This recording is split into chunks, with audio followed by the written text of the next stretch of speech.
One Israel Fund, beating to the rhythm of the heartland, enhancing and securing daily life in the Jewish communities of Judea and Samaria for over 25 years. Join us and make a difference. Harow, broadcasting from Israel for One Israel Fund. I am the Director of Tourism and Community Development. This is the newest in our series of webinars that we have been running over, well, already for the past year. Today is May 24th, 2021, and already the 14th day of Sivan here in Israel. It's already evening. We do a webinar about every month or so. And in the last month, since our last webinar, there have been so many things that have happened, and some of them we'll speak about tonight. Those of you who are familiar with One Israel Fund know what we do, what we've done over the last quarter century to keep the lives of the more than 500,000 Jews now living in Judea and Samaria safer, better, parks, kindergartens, synagogues, and a lot of security. And of course, we're also working very hard on what's called the Gaza envelope, the southwestern corner of Israel that we will talk about, that of course has had such a difficult couple of weeks. But in addition to the war, or whatever we want to call it, of the last couple of weeks, there have been other tragedies that have hit in Israel and in the Jewish world. Meron on Lag BaOmer, where people were killed. We're reeling here in Israel from the news from Italy that a cable car collapsed, broke, and a young Israeli family was killed. In the small Jewish world that many of us inhabit, it turns out that one of my sons knew them. He was also in medical school in Italy, in Pavia, and Amit, Zichrono Livracha, was in the Italian course, and my son was in the English course, but all the Israelis know each other. He remembers Tal making chalot and making pitot, and they're a very tight-knit group of Israelis studying there in Israel, and it has hit many of them very, very hard. And it occurred to me, though, that some of the tragedies that we have witnessed in the past few weeks were due to negligence. They weren't acts of God. They could have been averted had people been more careful, had there been better maintenance, or whatever it is that could cause stands to collapse or a cable car to break. And in between acts of God and negligence, there's something else, which is called preparedness. And it is there that One Israel Fund puts itself squarely. I can tell you that one of the incidences that happened outside of Gaza at the very beginning of this not war, whatever it was that an army jeep was hit by a Coronet missile that was shot out of Gaza. One of the soldiers was killed immediately, and we found out later the other two soldiers were taken out. We found out later that the reason that they didn't die on the scene because the ambulances weren't able to get there because there was a barrage of rockets and help was prevented from getting near there. And it was in one of the communities near Gaza, which I cannot name. The reason that one of those soldiers survived is because of an emergency medical kit that One Israel Fund had brought there just 2 weeks before. Mark Provisor had brought it there as one of the things that One Israel Funds provides. And so it's very important for us that many times we don't make the news and the tragedies don't happen. And that's where we fill in with not a very big budget, but sometimes just doing a small thing and being in the right place at the right time. And of course, with the help of God, to be able to do that and prevent another family from grief and from tragedy. So that is what we do. We would prefer just to build playgrounds, but unfortunately the reality is such that we have to do other things as well, buying drones to protect the communities in Judea and Samaria, and again, in that area, and doing whatever we can to keep Jews safe.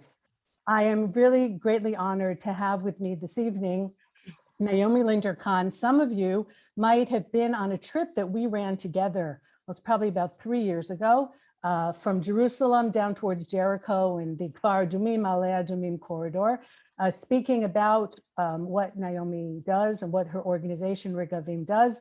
And they've gotten even busier in the past few years. We hope to be restarting One Israel Fund trips in the near future. A lot depends, of course, on what travel is allowed and how soon people are allowed to come back to Israel. Of course, as a tour guide, I'm very anxiously awaiting. So we might have something in August. We're planning definitely something for Sukkot, so please get on our mailing list, keep in touch with us, and we will take you to places that you've probably never been and meet people that you just can't believe because they are so incredible. And so on to the topic of tonight. Now, I would like to introduce, for those of you who do not know her and the magnificent work that she and Regavim do, Naomi Linder Kahn, who will tell us about Regavim and not just what they're doing in Judea and Samaria, but the greater role that they have taken on because of events in what we call Little Israel, 1948, pre-1948 to 1967 Israel, where apparently all these crazy things don't happen, except that we've seen in the last couple of weeks that we do. So Naomi, thank you so much for joining me here tonight for One Israel Fund, and of course for everything that you do. So tell our listeners, what exactly is Regavim? What is the magnificent organization with which you work? Thank you so much, Eve. Thanks for the kind words, the endorsement, and for the continued partnership. It's really an honor and a pleasure to be here. We would obviously much prefer that everyone who's watching today would be here in Israel to see things live, up close, and to develop a relationship with not only with the people who are out there doing what we do, but also with the places and the huge history and the rich heritage that is part of our work together and separately as the two organizations move forward. Before I give you a very quick description of what Regavim does, I just wanted to mention another very tragic loss that the Jewish community has suffered over the last 24 hours. A great Zionist, many of you may have been familiar with his work on the Nachum Segal network. I'm speaking of Meir Weingarten, who tragically passed away. Meir Weingarten, aside from being an avid Zionist and a tremendous source of information for the Jewish community outside of Israel, he was very, very connected to Israel. He's actually a grandson of Chief Rabbi Rav Uziel. Yeah. He's named for him. Fantastic, rich family history here in Israel and throughout the Jewish world, half Ashkenazi, half Sephardi, an illustrious and important family. The Meir will be sorely missed, both within Regavim, because he was a very strong supporter of our work, and I think in the broader Jewish community as well. So that being said, I'd like to try to keep him in mind. I think that the topic of tonight's lecture would have been very dear to his heart. So I'll tell you a little bit about Regavim. I'm going to share my screen just so that you can pull away from the Western Wall, from the Kotel, which hasn't seen a crowd like that in a long time. This is a pre-COVID photo, so we're more careful. But I'm going to just show you some pictures, and hopefully, here we are. Let's see. There, you should be seeing my screen. This is a scenery, some scenery that you'll enjoy, but also some very, very depressing photos, which I think will bring the point that I'm trying to make this evening home. At the end of this presentation, I'm going to give Eve a quiz. This is a tour guide's test, so she can identify all these places. I'm just kidding. But we have some. As those of you who have been to Israel know, we have the most beautiful homeland in the world. There's nothing like it. And we try to keep it that way. So that's really what Regavim is about. We try to preserve Israel's resources, most particularly land resources. But the larger picture, and I think that that's what really connects to the events of these past 2 weeks. The larger picture is that the question of who uses the land of Israel, how they use it, what they use it for, who decides, who's in charge, is really the most basic expression of Jewish sovereignty. And so we become involved through the issue of land use and land use policy and enforcement of land use laws. We become involved very, very, very deeply in the question of Jewish sovereignty in the land of Israel as a whole, in Yehuda and Shomron, but everywhere else. We are active throughout the land of Israel, from the north to the south, in the Negev, in the Galilee. And some of the things that I will show you this evening will give you an idea about how involved we are in those places.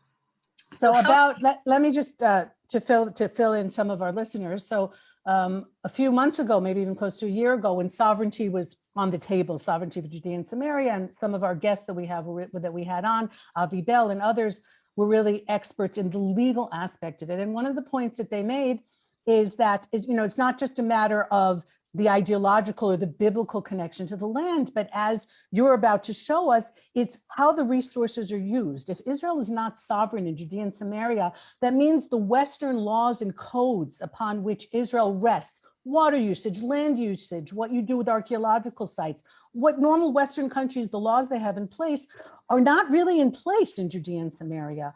And therefore, the damage that is done is incalculable, but also we don't have a way to enforce, or do we have a way to enforce, Naomi, despite not being sovereign in Judea and Samaria? So we have a way to enforce. It is an imperfect way. It is certainly lacking, but it exists. The question is whether we have the will to use the tools that are at our disposal. And unfortunately, we have found that the state of Israel, the government of Israel, is not necessarily aware, not necessarily willing, and unfortunately, recently, also not necessarily able to address the holes in the system. To fix them, that's a long shot. But to even use the tools that are available, the state of Israel has failed and is failing, which is why Regavim exists. We try to spotlight those issues.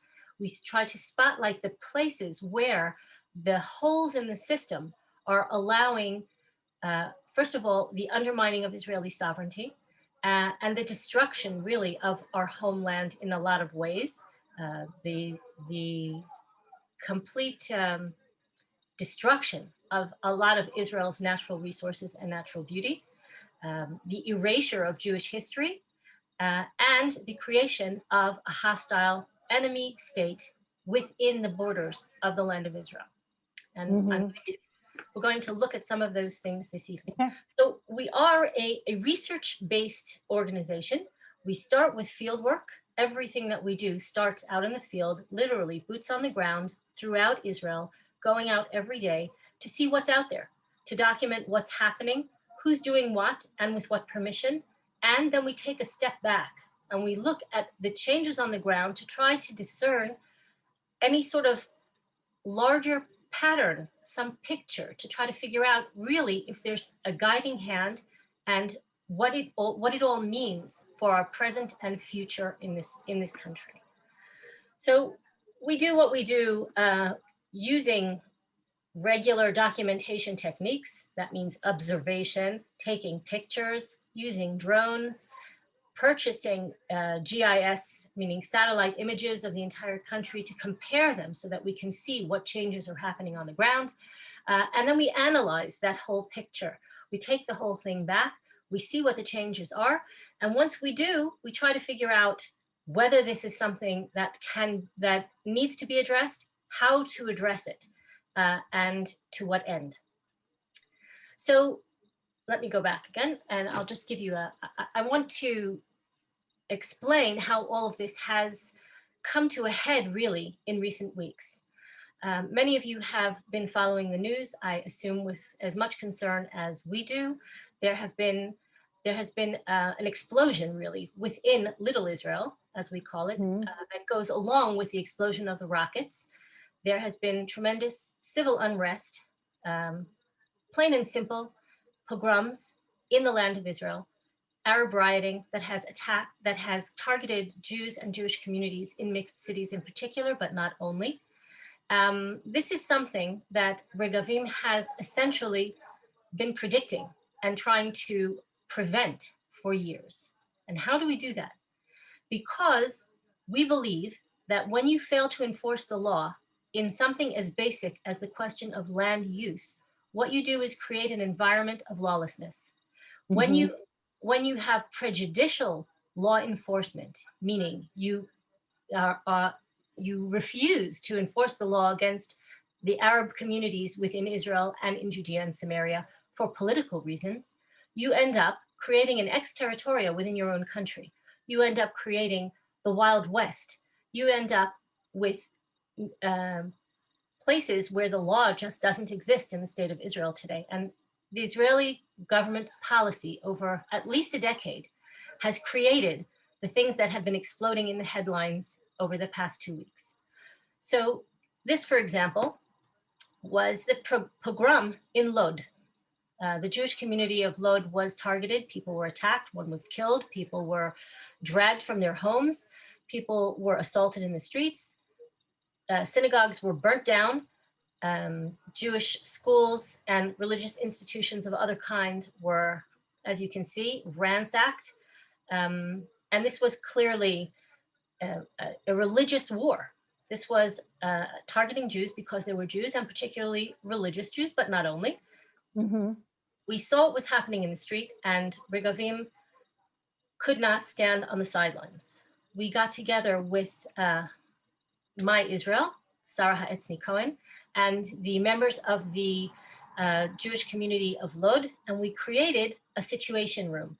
This is a picture of Mayor Deutsch, our Director General, standing in what was a shul 3 weeks ago. It was completely ransacked, burned to the ground. Everything in it was desecrated, defiled, burnt. We could not stand aside and see this. The police were absent. There was no one on the scene. So you got scenes like, oh, I'm sorry, I thought I had another picture here.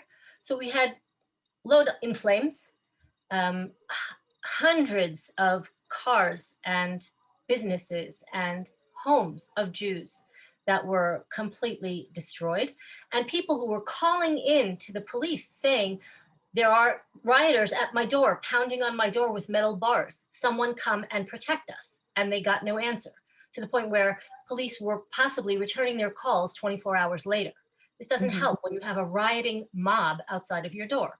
So Regavim, we created first and foremost, a bank of phones. We suspended all of our regular operations, put out a notice on our social media platforms, and volunteers came pouring in to help man the phones and to match up volunteers from all over the country who wanted to go and help the people in mixed cities who were under attack. We asked specifically for people who had training in the army service or otherwise, as medics, officers, people who were armed, people who had skills, who were not afraid to go down and help protect the Jews who were under attack. In addition, we, as you saw here, we purchased protective gear for the volunteers. We purchased fire extinguishers because half of Lod was set up in flames all at once. And we brought people down. They left their homes. They came down to Lod for Shabbat, some of them also for the Shavuot holiday. They patrolled the streets. They protected people. They protected the elderly who were afraid to stay in their own apartments. And they took the place of law enforcement without taking the law into their own hands. And it's very important for me to stress that Regavim never, in anything that we do, attempts to replace the institutions of government in the state of Israel. We intend to support the institutions of government. But when the police are completely absent and Jews' lives are being threatened, we felt that the least that we could do was to suspend our regular activities and just bolster the Jewish presence in Lod and help people protect their homes and their property. So let me just clarify, Naomi, because we just got a question also on the chat about if Israelis are allowed to own firearms. The laws in Israel for owning a gun are draconian. They are incredibly difficult, which might come as a surprise to some people from certain states, let's say in the United States, where it's as easy almost sometimes as buying a chocolate bar. It is very, very difficult to get and to keep a gun license here. But people who do have one can carry and do carry. And as you mentioned, the people that were called there were mainly those who had done army service. And so that, there's one thing to own a gun. It's another thing to know how to use it and use it correctly. And thank God we have very few accidents with guns. Thank God here in Israel, because really people take it extremely seriously. It's not a toy and everyone knows the power of the weapon. And so that's who you got to go there. And let's remember that this is on the backdrop of what's happening in Gaza. So there are many people in, of course, the southwestern part of Israel who aren't going to leave their homes because their families are sitting in bomb shelters, or who have also been called up for their own army service because some of the reserves were called in. So there was a beautiful film that Esri Tubi put out last week about you and showing interviewing some of the people who had come for Shabbat, were sleeping on the floor, who from all over Israel, significantly Jewish communities in Judea and Samaria, and who were saying this cannot be allowed to happen. And I know that I felt personally, perhaps you as well, that this was perhaps one of the most disturbing aspects of the last 2 weeks. The Islamic Jihad, backed by Iran, attacking us from Gaza is, unfortunately, it's terrible, but it's not like it's coming as a surprise. The things that happened in Judea and Samaria from the Palestinian Authority, and the terrorism, the acts of violence, even on the Temple Mount, which to our great humiliation, the Jews were attacked from the Temple Mount on Jerusalem Day, and then the Jews were barred from praying there while the instigators of the violence were allowed to stay there. And that message was very much understood by the terrorists and by the people who aid and abet them. And of course, just the simple law of tenants who weren't paying their rent and needed to be evacuated from Sheikh Jarrah became like this terrible thing that Israel is destroying Palestinian homes. So, but what really stood out and was incredibly depressing for so many Israelis is, but the Israeli Arabs, the ones who we work so hard to integrate, the ones who live in Lod, the ones who work with us, the ones who go to university with us. And if I'm going to add something very personal here, why did my son go to study medicine in Italy and possibly Amit Biran also? Because there is affirmative action in Israel, and many of the places in medical school in Israel are given to Arabs who are not necessarily deserving of them in order to integrate them and make them feel more Israeli. And what happened here? Why? And this is a rhetorical question because you don't have the answer and I don't have the answer. Well, but this I have an answer. If you okay, good. Please. What Regavim has been saying for many years is that lawlessness in one area breeds lawlessness in all areas. It is no secret. It is well known. As a matter of fact, the Arab members of Knesset are the first to bewail and bemoan and demand action on this particular issue.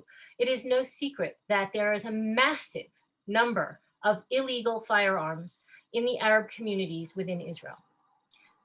Unlicensed guns, you have huge, especially in Lod, you have Arab crime families, you have massive criminal elements in all of these places. And the reason that you have them is because the state of Israel has, for political reasons, declined to enforce the law in various areas. So you have the exact same situation down in the Negev, which is also part of Israel. It's not quote unquote disputed territory. It's little Israel. You have the same thing in the Galilee. You have it all through the Arab communities of Wadi Ara. This is no surprise to anyone who follows any of this. And if you ask the Arab members of Knesset, they will be the first to say the state of Israel must do something about the lawlessness in Arab society. However, they won't support the police when they actually try to do something. So, for example, today there were more riots in Lod. You probably won't see that reported anywhere because the police began to use the photographs that we and our volunteers took during the rioting last week and started to arrest people who were involved in all of this. And so the rest of the Arab community in Lod began rioting again today. Now, should the police pull back? We don't want more riots. We want quiet. I'm sorry, that's not the way a modern country can work. It's not the way a democracy should work. A person who was looting, rioting, beating their Jewish neighbors, destroying religious institutions should not be walking around on the streets. They should be in prison. And that is, and of course, we're going to add, and it shouldn't even be said, but we're going to anyway, that this goes on both sides. All right. And the few Jews that were also involved in violence against Arabs have also been arrested and will also stand trial. And it must be like that. It absolutely must be like that. So there's no equivalence. There's no equivalence here when it comes to the numbers. And a lot of people like to be spouting that. Well, there's violence on both sides. Okay, let's make it very, very clear that the percentage of violence of Jews against Arabs was minuscule. It doesn't matter. It needs to be stopped. And nobody should be behaving like that from any religion or for any reason. But there is no equivalence here. There weren't Jews going and burning down Fahim or, some of the Arab towns. And so, it's clear, but 100%, when there is violence within the Arab towns, which means, of course, that they also have tremendous weapons. So if we turn a blind eye because if an Arab is killing an Arab in an Arab village, well, okay, that's their own business. But those weapons were turned against Jews and against other people last week. And that's when there was a whole hue and cry. But you're 100% right. When there's that environment of like, just there's villages that we won't go into, then this is what spills out. And exactly, we're paying for this negligence now. And Absolutely. it has to be dealt with. And we have contended for 15 years since Regavim's establishment that the failure to enforce land use law, land use policy, building and construction law is the first expression of that lawlessness. Yeah. And that is why, even though the laws that we eventually helped formulate and were eventually put into in force in Israel, they're known as the Kamenetz laws, and I invite anyone who's interested in this to look on our website for a full explanation of what that is. Mm-hmm. But when we finally got these laws in place, the Arab members of Knesset have been fighting them ever since tooth and nail, even though these laws have managed to bring down illegal construction starts by 50% every year, another 50% in the 2 years that it's actually been enforced. But the Arab members of Knesset are trying to abolish these laws, trying to repeal them. And why is that? They claim they're racist laws. They apply equally to everyone in the country. The problem is that the practice of illegality in the Arab communities in Israel has become commonplace. It's become standard operating procedure. And that, as we have claimed for 15 years, is what allowed these pockets of exterritoria within Israel to boil over in the last 2 weeks. Something has to be done. We've called for a parliamentary commission of inquiry into the police enforcement in Lod. We lodged a formal protest against a statement by the chief of police equating violence on the two sides, which, as you said, Eve, is an absolute travesty, and it is a complete falsehood.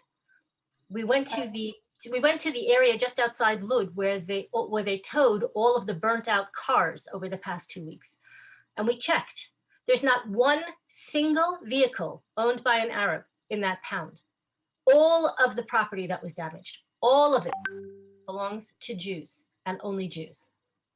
So this is what I just like to make the point that, and this also comes from my experience serving on the local council in my town for 10 years.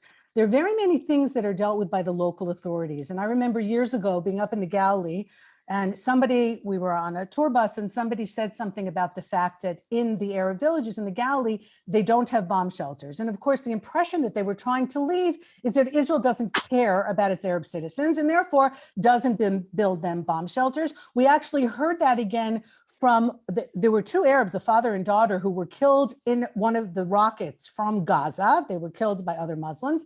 And the complaint that they had is that their house didn't have a bomb shelter. But it turns out that it's the local authorities very often who were the ones who get the building plans who insist on a bomb shelter or mamad that is being built. And very often in the Arab communities, it's an expensive thing to do, so they waive it. And they say, okay, you don't have to.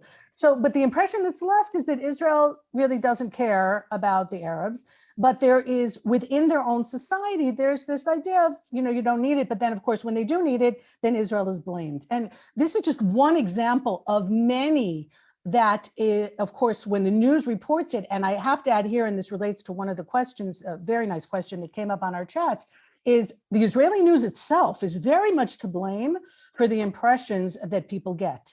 Very much slanted to one view, and doesn't make Israel's life easier. So I know we blame the Israeli government, and we should, and there are a lot of things that aren't done, but part of the blame definitely resides with those who are reporting on the news from Israel, and of course outside of Israel, who don't report all the truth, or definitely don't report it in context.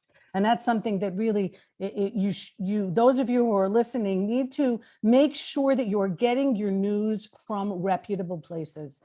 Because despite ourselves, we get influenced. And it's very, very important to be armed with the truth and to make sure that your news is coming from the places that are giving it in context, not lying, giving out the truth, but giving the whole story and not just part of it. Eve, I'm so glad that you brought that up. And I'm even gladder that you mentioned the 2 Arab fatalities that you did. I'd like to just discuss that for a moment, because that will really spotlight exactly what the problem is here. The father and daughter who were killed are residents of a place known as Dahamash. Dahamash is between Lod and Ramleh. Dahamash is an illegal squatters camp.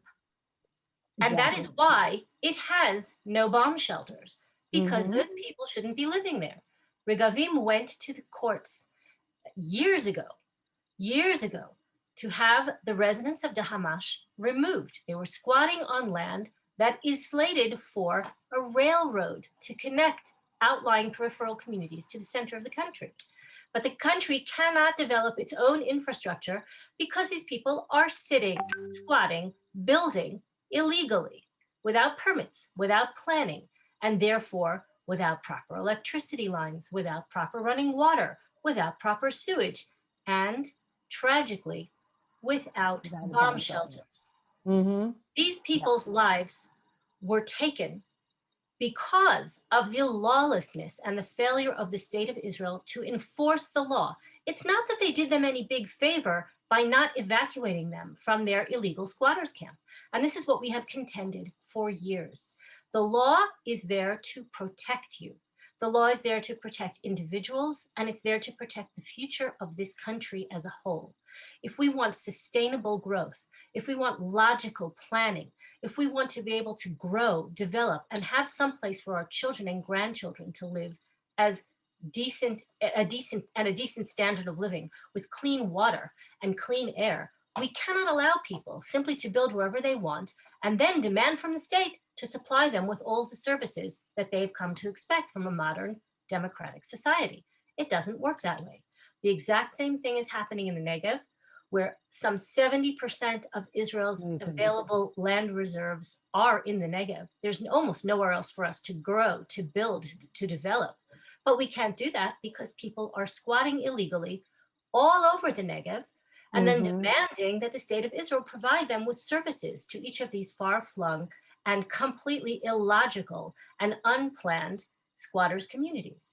So this is what Regavim has been doing for 15 years, trying to get the government to act against this lawlessness, trying to enforce, to create and enforce some sort of forward-thinking, rational land use policy, and along the way, to exert its sovereignty, to establish its sovereignty, and to protect the lives and well-being of every person in this country. So there is so much to talk about, but I want to get back to at least the advertised topic of tonight's talk. Of course, when we decided on this webinar, we didn't know like all the craziness that was going to happen in the last couple of weeks that we would want to talk about. Who thought that synagogues would be burnt in Lod? I mean, it was just beyond. But if you're describing really eloquently how the government has failed in keeping the laws within the sovereign state of Israel, then how on earth can we expect it to do it in the area of Judea and Samaria where Israel does not have sovereignty, where essentially it is by military law? I mean, people talk about the occupation. The fact is here I live in Efrat in Gush Etzion. I technically live under military law because the Israeli civil law doesn't apply here. So we talk about what's happening in Judea, Samaria, the tremendous growth of building here that's funded by the EU, which is a topic I would really like to delve in with you, the tremendous destruction of archaeological sites that we're seeing with impunity, and that cannot be brought back. Once a site is dug up, all the layers are mixed up. You might find some pottery shards or something, but the being able to date it, which is so incredibly important for archaeology, and not just Jewish archaeology. Virtually every civilization was here at one point or the other, and we want to expose all of that. And that we're seeing all over is being destroyed every single day, and nothing is being done about that. So if we can get to that focus of Judea and Samaria, and I know Regavim works 25-hour days in order to bring this, and with victories. I mean, with really even with Israel's court system that is not leaning right, shall we say, in any stretch of the imagination. You've gotten victories in the court system, and then what happens? Yes. So I don't know how much of this, I don't really have time to give people enough of a background. I'm hoping that most of the viewers today have enough of a background to understand what the system is that's currently in place and has been in place for 53 years in Judea and Samaria. That's beyond the scope of today's show. Beyond Yes. the scope, but what I will say is, no matter what you hear, and just because it's repeated over and over doesn't make it true, the state of Israel is not an occupier in Judea and Samaria. The state of Israel, under international law, has every right to build communities. It actually has a responsibility to build communities in Judea and Samaria, to issue building permits, and to create a normal situation for healthy life and development in these areas, even if it is not a sovereign land.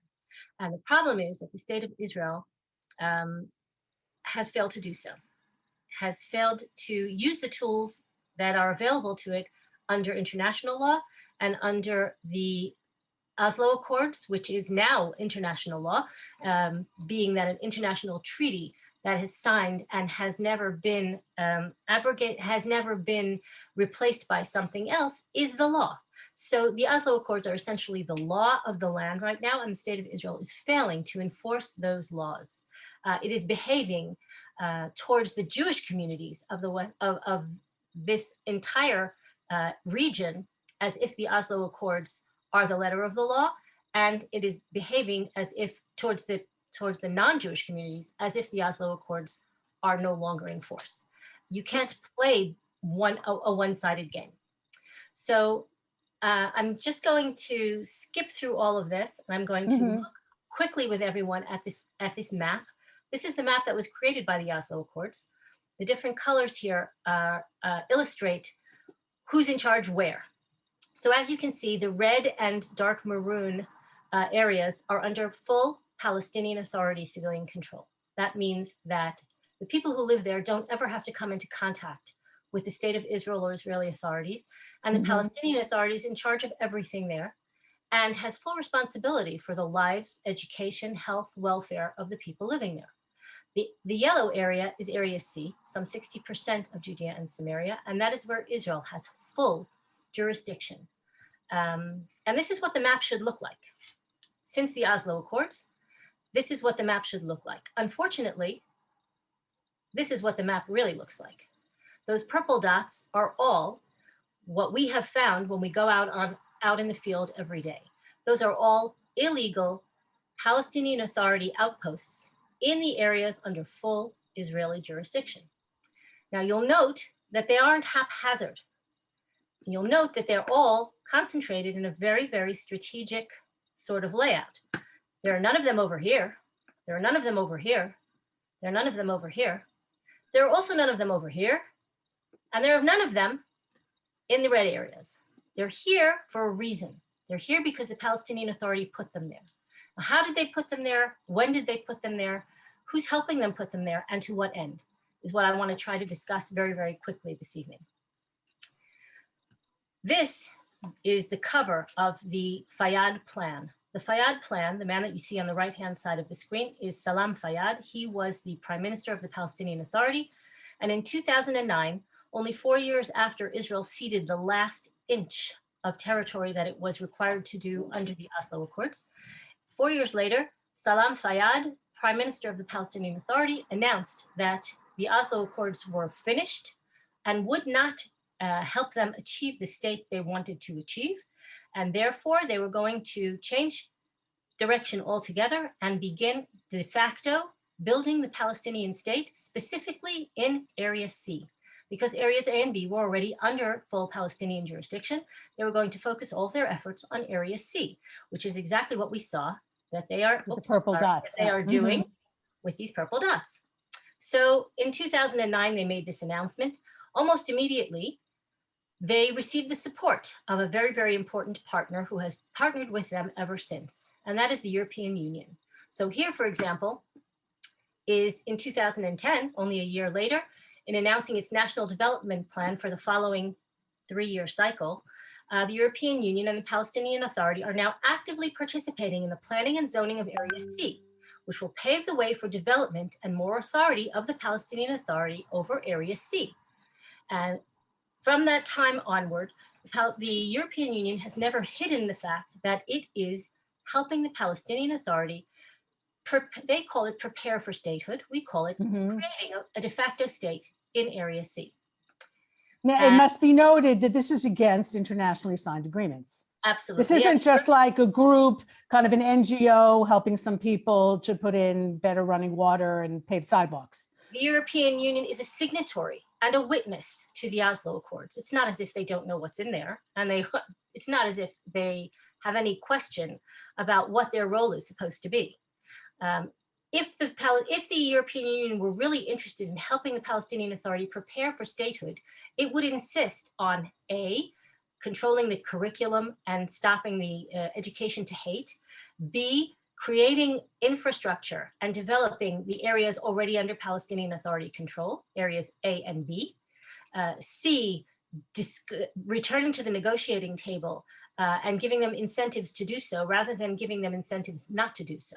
And as we're going to see in the following photos, they have given them, the European Union's assistance has given the Palestinian Authority every reason not to negotiate with Israel. They are simply handing them the Palestinian state on a silver platter and completely circumventing negotiation or compromise with the state of Israel in any way. And the state of Israel, for its part, is doing absolutely nothing or has done absolutely nothing to stop this process. And that is there was a devastating report that came out about a month ago. I interviewed somebody, but I couldn't say who it was on my podcast about it, an organization called Kahn that went undercover with cameras and had meetings with people high up in the EU who talked very openly about what they're doing, that they're helping the Palestinian Authority with master plans and giving them tremendous amounts of money to build and to build and to build. We're talking like €1 billion, and that their next plan is to surround Jerusalem. But my question, we're going to keep coming back to this, and I don't know if you have the answer, is how is this being allowed to happen? This isn't like some underground tunnels, let's say, that even Israel found out about, right, in Gaza. These are paved roads. These are large buildings. These are cities. This is piping going down. It is a tremendous amount of infrastructure that's happening in front of all of our faces. We see it, those of us who live here see it every single day. You're talking about over a decade of a Netanyahu so-called right-wing government. What is going on? Well, that's exactly what I'd like to discuss.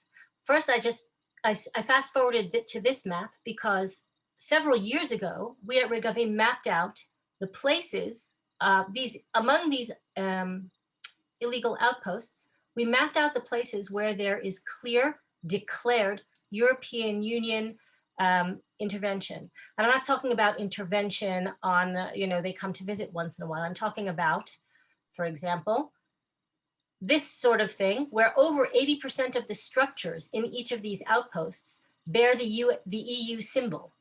I'll show them to you up close. That means that the European Union created these illegal outposts.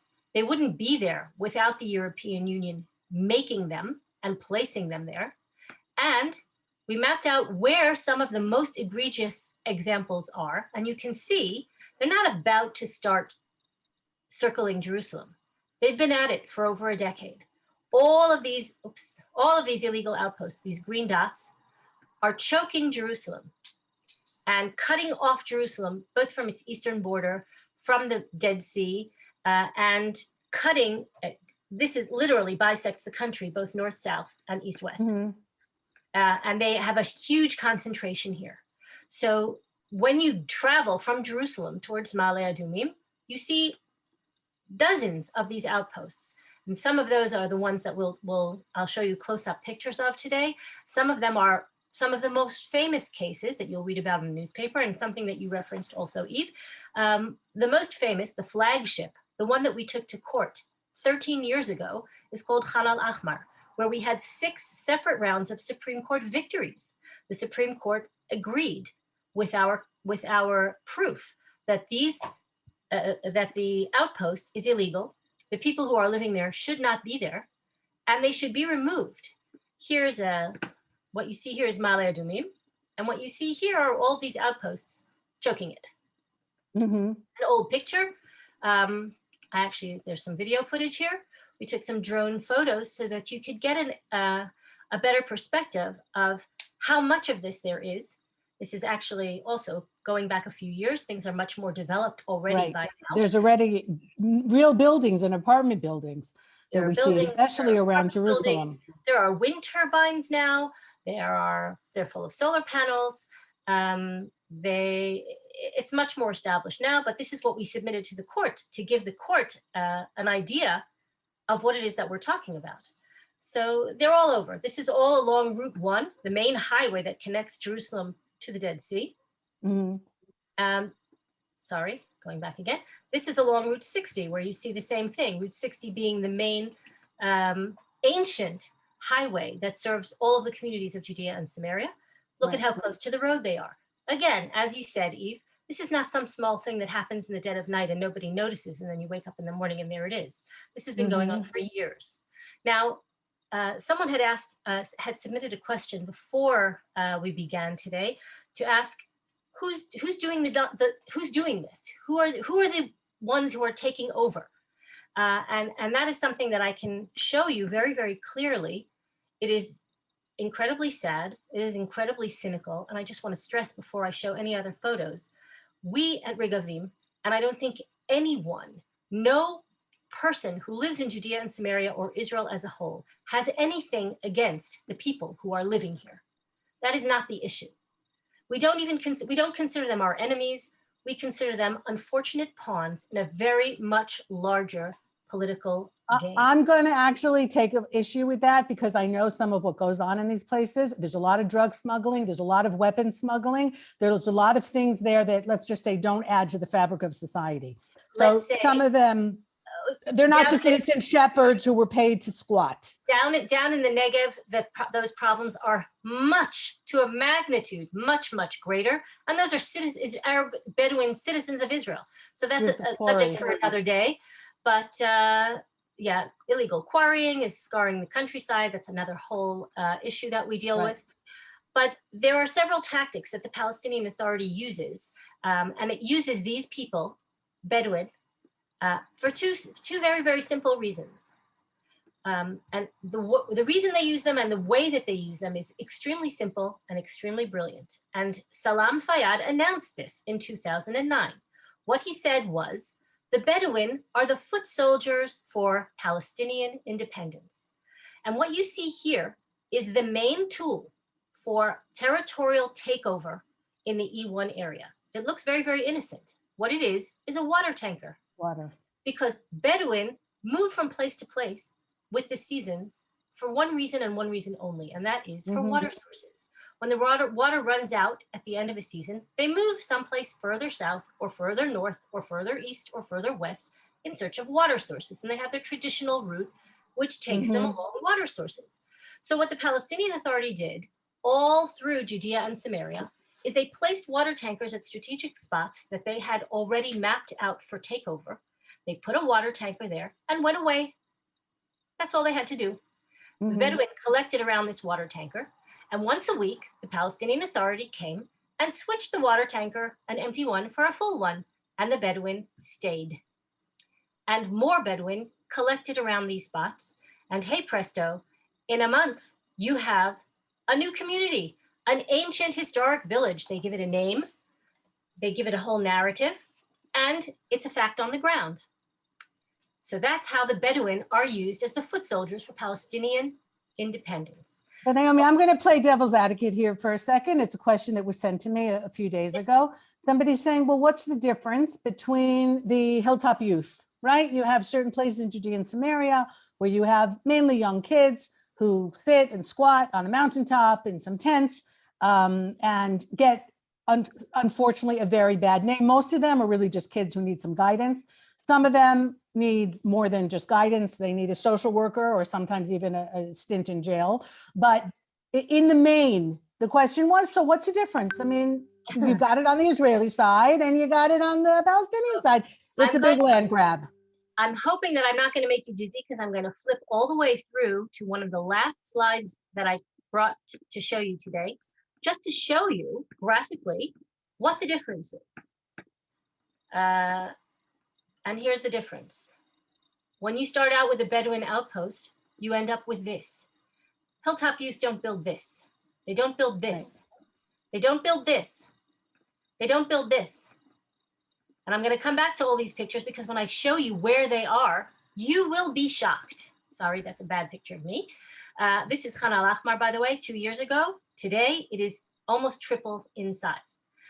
But Khan al-Ahmar, again, what's the difference between the Bedouin and the hilltop youth? I'm going to show you in a second. So aside from all of this international support, I want you to look at this map if you can. This is the same map that we looked at before. Areas A, B are in red and maroon. Area C is the gray. The green are IDF firing zones and or nature reserves. Look carefully. See the blue dots? The blue dots are the sum total of Jewish settlement in Judea and Samaria. You have to look really hard because Jewish settlement in all of Judea and Samaria, the thing that brings us international condemnation and tens of thousands of scathing articles in the international press every year, that's what it is. It is less than 1% of the total of Judea and Samaria's area. And if you count only area C, the area under Israeli jurisdiction, it's less than 2%. That's the difference. Now look again and you'll see where the Palestinians are building illegally. And they have far, far overtaken us. Here's the blue dots again. I removed all the other stuff so you could see it a little better. The red dots are illegal Palestinian construction. The blue dots are legal, illegal Jewish settlement of all kinds. That includes Hilltop Youth, that includes Efrat, that includes where I live, Givat Zev, that includes Ariel, that includes everywhere that Jews live. And it's still less than 1%. So one of the things that came out from the interview that I did with Kahn, and it's something that many of us here already know, but I want the listeners to hear this.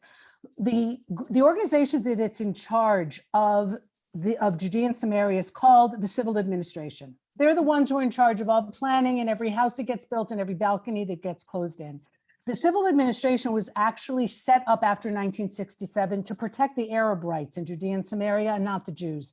And it became very clear from that undercover survey that they had, if you will, of the EU, that the civil administration is actually working quite closely with the EU in making sure that the Arab building plans are maybe not given a stamp of approval, but are definitely not stopped and not taken down. And so I'm going to be obnoxious and come back to this question again. Why, Naomi? And it's fine if you don't have the answer, because I haven't found anybody yet who will give me an answer. Is with the army and with the tools at our disposal and with the legal ability and stamp of approval, even from the very left-wing Israeli Supreme Court, why in 2021 is this being allowed to happen? So the answer is one word, but that one word needs to be explained. The answer is pressure. There's two kinds of pressure that are exerted on Israel. The major pressure is from outside, but coming in at a very close second is the internal pressure. The state of Israel, the people of Israel, are divided on this question. Everyone in Israel, you, me, people who work for the civil administration, people who live in Tel Aviv, people who are considered hilltop youth, everyone wants peace. The question is, how do you achieve it? There are some people who believe that this Israeli, the 2% of the territory of Area C that is covered in Jewish settlement, is why we don't have peace. And there are others, like me, who believe that the reason we don't have peace is because of the other 98% of Judea and Samaria that doesn't have Jewish communities on it. Now, you can argue and you can say one or the other, but the state of Israel has been unwilling to force a resolution of that question. And if anyone's interested, I actually debated, I had an interview, it wasn't really an interview, it was practically fisticuffs, but over Zoom, with the spokesperson for the European Union about 2 weeks ago. And he said, well, you know, the European Union is a collection of 27 democratic, mature democracies. And if we say that this is the best way, then I trust our judgment a lot more than I trust yours. Well, I'm sorry, I disagree. I told him that I believe that that is colonialist and that it is condescending, and that the state of Israel doesn't have to apologize, not to Europe for sure, about deciding what is in our best interest, and we will decide what is in our best interest. On the other hand, the government of Israel has been unwilling to face off with the 27 European countries that are members of the European Union and who are doing this, which is why little annoying NGOs like Regavim have to force them to explain themselves. The government of Israel has to be forced to explain that it is kowtowing to European pressure. At the same time, we also approached the European Union. I went to Brussels, I spoke to members of parliament. We have members of the European Parliament, when I showed them where their quote unquote humanitarian aid was going to build illegal structures that are making a negotiated resolution to the conflict impossible, not just unlikely, but impossible, they were shocked, because there are interests here that are far bigger, that are giving them false information. The Palestinian Authority says to them, we need humanitarian aid. We're in terrible humanitarian crisis. So the Europeans pay, and they pay tens of millions, hundreds of millions.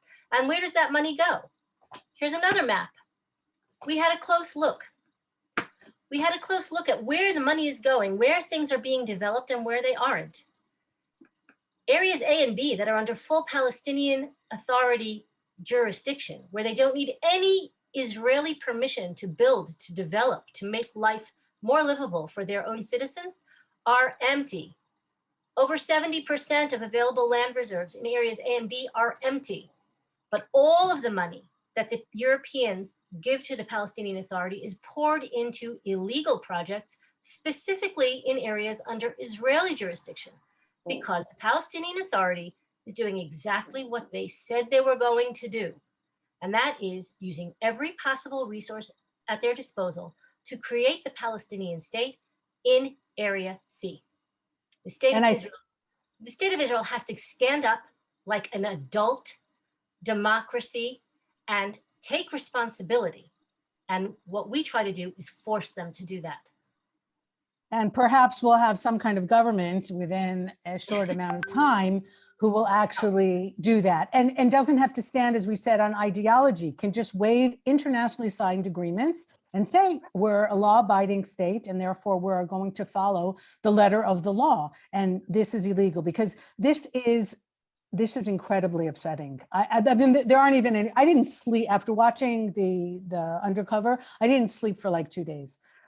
Because it's one thing to feel that we know who our enemies are, and it's another thing to feel that the state is not protecting its citizens in the way that it should. And with all due respect to Iron Dome and all the wonderful, incredible soldiers that we have and the intelligence systems that we have that make James Bond look like a cartoon, from what I understand, there's a major fail here. And it's beyond the purview of tonight's webinar to talk about the other factors that are playing in here. This is not just a Hatfield and McCoy Palestinians in Israel. There's Iran out there, and they're the ones who are funding Hamas. There's the fact that the Palestinian Authority is not having elections as they said that they would. And that's through a lot of the region, and Hamas has to show that it's more powerful than the Palestinian Authority. There's a lot of internal things happening here that almost have nothing to do with Israel, between the Sunnis and the Shias and the Saudis, and a lot of things happening in this region. And you can throw in China and Russia and the new administration in America. Okay, there's a very big mess here.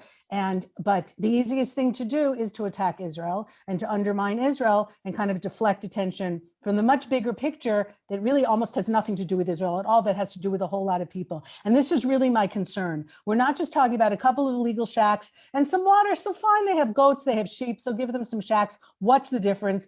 There wasn't a Jewish community there anyway. So let me show you something. Imperative to understand the bigger picture here. I want to leave everyone with just some images. Now, again, look at the date. We took this in 2016. It's quite some time ago. This started out, what you're looking at is footage that we filmed in an IDF training ground, 917, which is back to back with the Jewish communities of the southern Hebron area, Carmel, Maon, Abigail. This started out with a few Bedouin tents, the same as what we saw in the E1 area. But in 2016, this is already what it looked like. And I can tell you that since 2016, it has doubled in size. So I'm just going to run this. It was taken from a dash cam. We drive through there. Do these look like little tents anymore? No. The road here was recently completely refurbished, paid for by the United Kingdom. Hundreds of thousands of pounds went into redoing this road. Notice the electrical poles. Electricity is brought in from Yatta. Notice again the water tankers that we passed by. You'll see more of them if you look quickly. We're not talking about tents and little squatters camps anymore.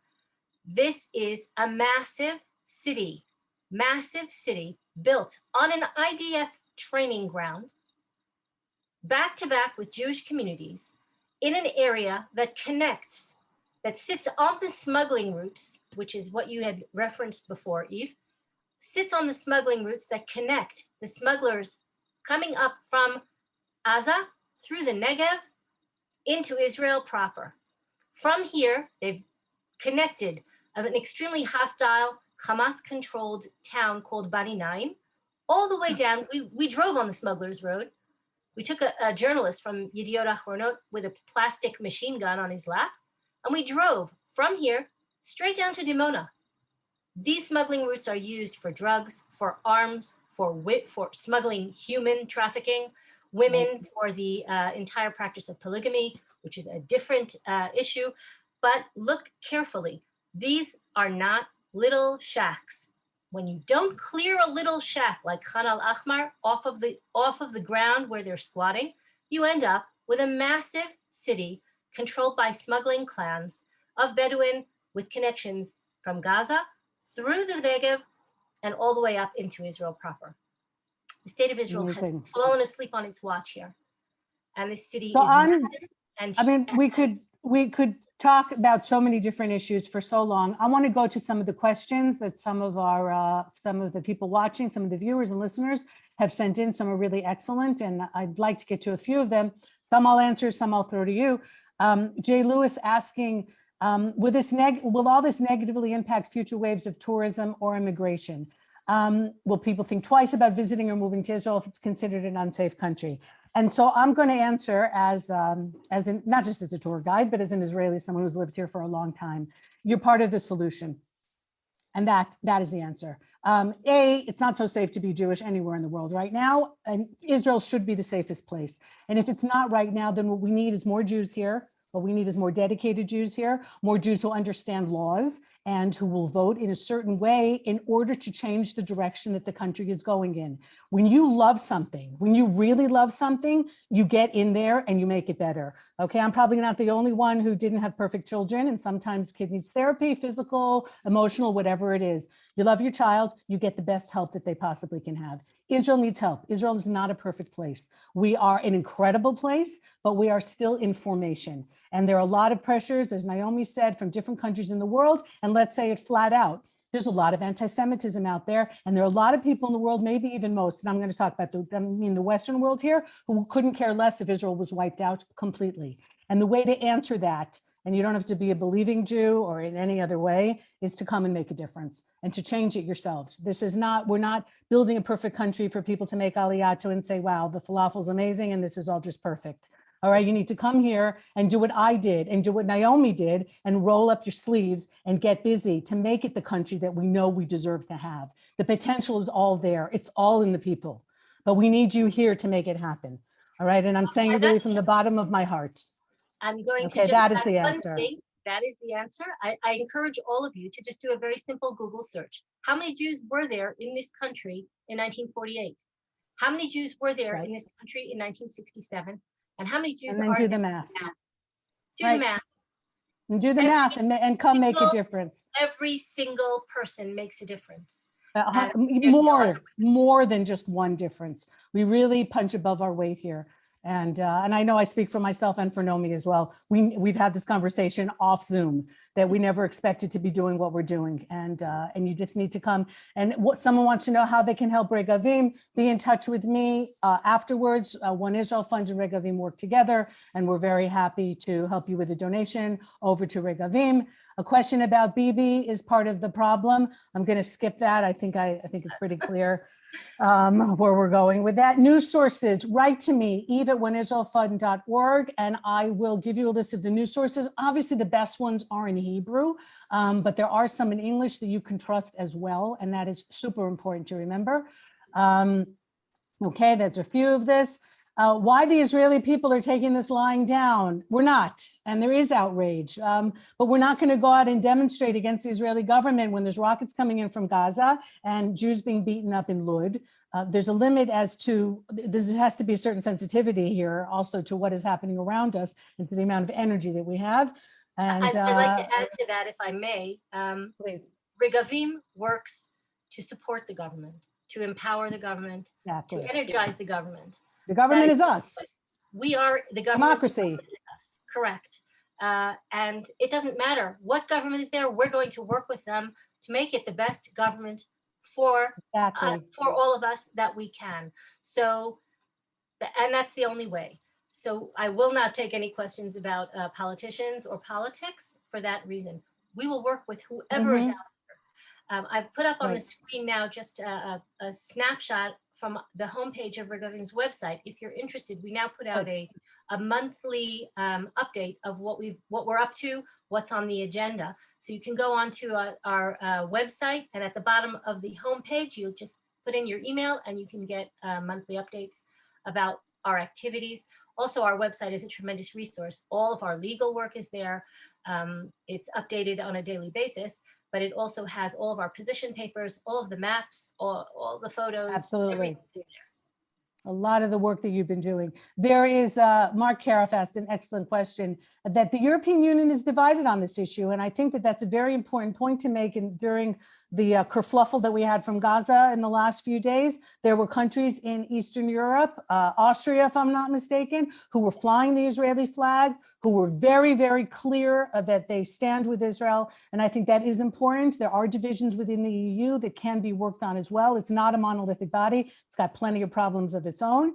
And look, a lot of it is who's powerful. If Israel is powerful and serves their needs, then maybe there will be more pro-Israel. The question is what serving their needs means. If they understand that we're the bulwark against Iran and against the jihadist Islam that's not just gunning for Israel, but it's gunning for everybody, okay? And you just look no farther than the United States Congress to see how certain people and certain elements have infiltrated into the American government as well and are undermining the United States, to understand who the good guys are and who the bad guys are and how we have to work together. All right, so I think I will add to that very, very briefly that I work very hard on garnering support among members of the European Parliament. And we have, I've traveled to Brussels, I have met with MEPs. There's a large, well, I wouldn't say large, there's an important group of members of the European Parliament who are listening. We now have some who are submitting official queries to the European Council about funding for terrorist-related organizations here in Israel. We are making progress. The more support they understand we have, the more they're inclined to support our issues, and the more they will know that their constituents in their home countries are behind them as well. They want to be on the right side. They just don't necessarily know what the right side is, and that's our job, to make them know what the truth is, and to give them the tools to do the right thing. And of course, as soon as you can, you come here. I know you want to, so I'm running through an open door. You come here, you make sure to come to Judea and Samaria, to come to these places, to educate yourselves about what's happening here, to be outraged. I mean, I think this webinar definitely spurred some outrage, but to really see for yourselves, get the facts on the ground. Many of you know people in high places. Some people are just going to be against Israel and Jews no matter what we do. And they're just a waste of time. But there are people, there are very, very good people who are just ignorant or getting the wrong messaging or getting the wrong information. And that's something that every single one of us can do, and to make sure that You know, if you're not on the side of the good guys, you are on the side of the bad guys. It really is that simple. Then you're aiding and abetting evil. And we just have to make sure, all of us, to not, it's easy to get frustrated, to throw the newspaper at the television or whatever it is that we do these days. And we can't do it. None of us can do it. And this is really our mandate. When we talk about, you know, as the Jewish people being the light into the nations, we have to call out what's wrong, and no matter where it is. And here things are wrong. And we have to make sure that we stand up. And that changes who we are and will change the country. It already has, as Naomi said. Look at the difference what's happened here in the last 100 years. It's unbelievable. It really is unbelievable. What a magnificent country this is. But we have more to do. And sometimes we take a step backwards or sometimes sideways. And we all need to be involved. So be involved with Regavim. Please be involved with an Israel Fund. Be in touch with me, be in touch with Naomi, and whatever you can do is deeply appreciated and all part of a very, very big battle that we're all waging. And it's very frightening. I know a lot of us, the scenes of the last couple of weeks, not just here in Israel, but in New York and in London and places around the world where you can't walk down the sidewalk anymore with a kippah on. How can that possibly be? The survivors of the Holocaust are still walking around, they're still alive, and we're back to this. How can this possibly be? So we have to do whatever we can, whether it's in Israel or not in Israel, to put a stop to it. And if it means that we have to push our own government and not give them a choice, then that's what we're going to have to do. That's our mandate to do it. That's what happens in a democracy. The people do get a voice, and you're part of that as well, even if you're not here. So I want to thank Naomi so much for joining us this evening and really sharing a lot of what Regavim does, the very important work that Regavim does. You want to give your email address or the Regavim website? Okay, let me go back to that. Hold on. So you can find us on, hold on. Our website is very easy to find, regavim.org. On Facebook, we're very active on Facebook. You can follow us on Twitter. I believe we're also on Instagram, but I try to stay away from that sort of thing. And it's really simple to reach out to me. My email address is naomi@regavim.org, naomi@regavim.org. Okay, and if anyone missed any of that, you can always be in touch with me. It's easy, EVE, at oneisraelfund.org, and of course with One Israel Fund itself, and many of the things that we're doing here to push back. It's not just a matter of the Arabs building in Judea and Samaria, it's a matter of the Jews building and creating safer spaces for families and more amenable communities so that people will move more into Judea and Samaria. And if they grow up there, they will establish their own family there and not move somewhere else. And all of that is a daily battle. The communities are outrageous. They really are. It's incredible places to live. And we share and are very proud to be a small part of ensuring that reality and that future. We're not going anywhere, everybody. So we've got some hills to climb and some things that we have to do.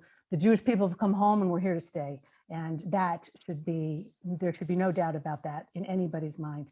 Harow, for community development, the Director of Tourism and Community Development for One Israel Fund. Very happy to host Naomi, Linder, Kahn of Regavim this evening in our series of webinars. If you missed some of our other webinars, I can't believe you have a life outside of One Israel Fund, you can go to our website and you can catch the webinars. You can also catch the virtual tours, which is the lighter side of life, once a month, usually the Rosh Chodesh, the day of the Jewish, the new month. We put out a virtual tour about a community in Judea and Samaria and the marvelous people working there and the things that we're doing. And very proud to have put out this series, and we're going to be continuing to be doing that since so much of our world right now is still virtual in the absence of free travel, which we certainly hope we will get back to. And meanwhile, everyone should be healthy and safe, and the world should stop being such a crazy place. And of course, to circle back to what we started, there should be complete refuah shlema, complete health for the people who have been hurt, traumatized, and not just physically, but also emotionally from what has happened in the Gaza area in the last few weeks. You know, they say, oh, only this number of people were killed, which is terrible anyway. But I can tell you that hundreds of thousands, if not millions of Israelis are incredibly traumatized from what they have had to go through in the past few weeks. And that absolutely has to end. And of course, for little Eitan Moshe, the sole survivor of his family from the tragedy in Italy, that he should make a full recovery, and that the family should embrace him, and that things like this should not happen again. And people should be careful, especially people, public organizations, with the safety of others.